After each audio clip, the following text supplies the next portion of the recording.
Welcome back. You're watching KTN Prime on KTN News. Let's take a look at what's happening in the world of business. Kwale-based mining company Base Titanium's production set a quarterly record of 23.1 thousand tons, up from 22.9 thousand tons in the March quarter of the year 2017. According to the firm's external affairs manager Simon Wall, the increase of rutile sales combined with ilmenite sales volumes, higher prices, and zircon's low-grade sales contributed to the increase in average revenue per ton to $258 per ton.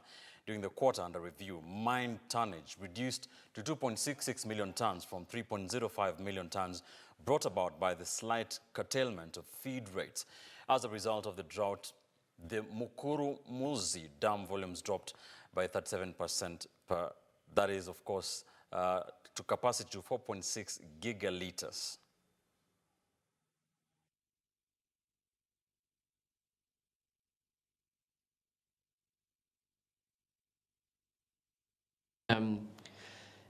Retail sales account for approximately 50% of our revenue, but are only 15% of volume. So the number of retail sales in a quarter has a significant bearing on revenue, but not on sales volume. Right now, competition in the betting sector continues to get stiffer despite the recent slapping of a 50% tax on the sector in the budget, with the start of official operation in Kenya by Asian-focused online sports betting operator Dafabet. Now, the firm put out radio and newspaper adverts that have got social media into overdrive, as the firm touts itself as one offering the bigger bets and the best odds, live streaming and instant payouts. Dafabet, which sponsors two English Premier League sides, Sunderland and Burnley, plus Scottish champions Celtic, Victor Nyama's former employers, and 1995 English championship side Blackburn, will have a daily jackpot of 1.5 million shillings. Now, the betting firm, ranked 23rd in the global gambling standings, is the latest entrant in the sports booking industry in Kenya with operations.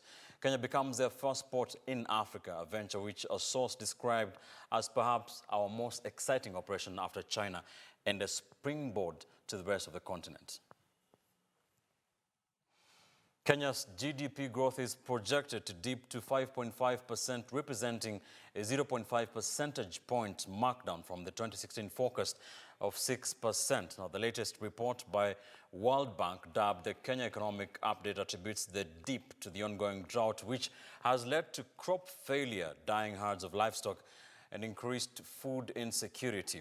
Further, with hydropower being the cheapest source of energy in Kenya, poor rains increase energy costs, their effects spilling over to other sectors of the economy. Now, the rise in food and energy prices drove inflation to a 5-year high of 10.3% in March. Kenya's growth last year stood at 5.9%.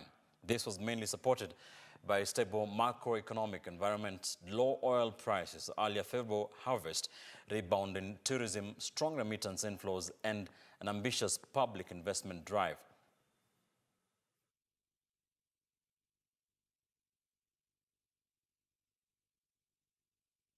Kenya has been growing very strongly over the past couple of years.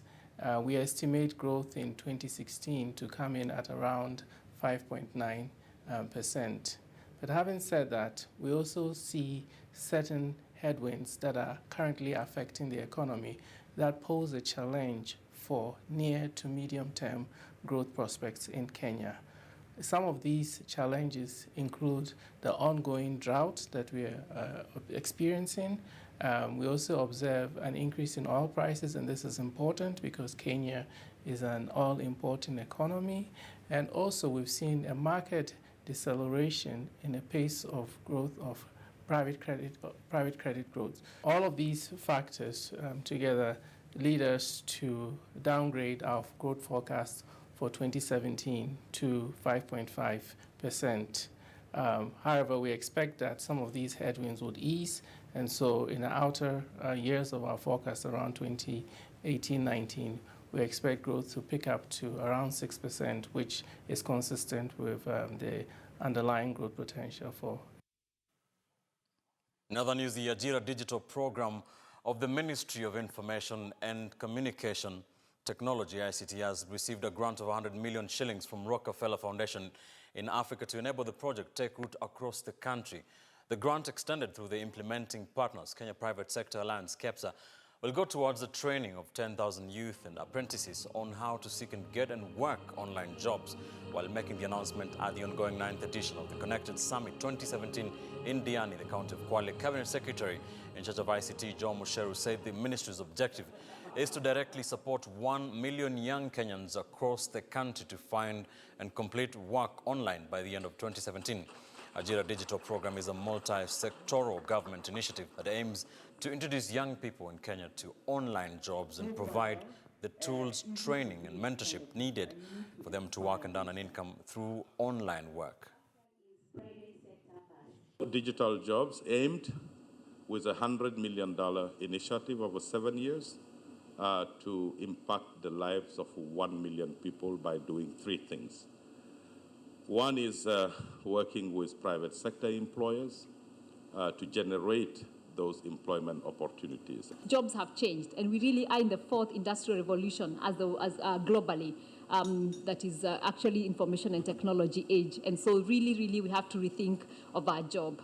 And riding on KEPSA's experience in successful implementation of Kenya Youth Empowerment Program, being one of the key initiatives, we really bring broad, vast experience in the implementation of successful youth employability projects, as well as a membership base across different sectors in the economy. Creation of employment for the youth is one of government's major policy agendas. That is why we came up with the Ajira Digital Program to introduce young people to work opportunities that are available online and provide them with the right skills and tools, including awareness, infrastructure, training, mentorship, and access to dignified work.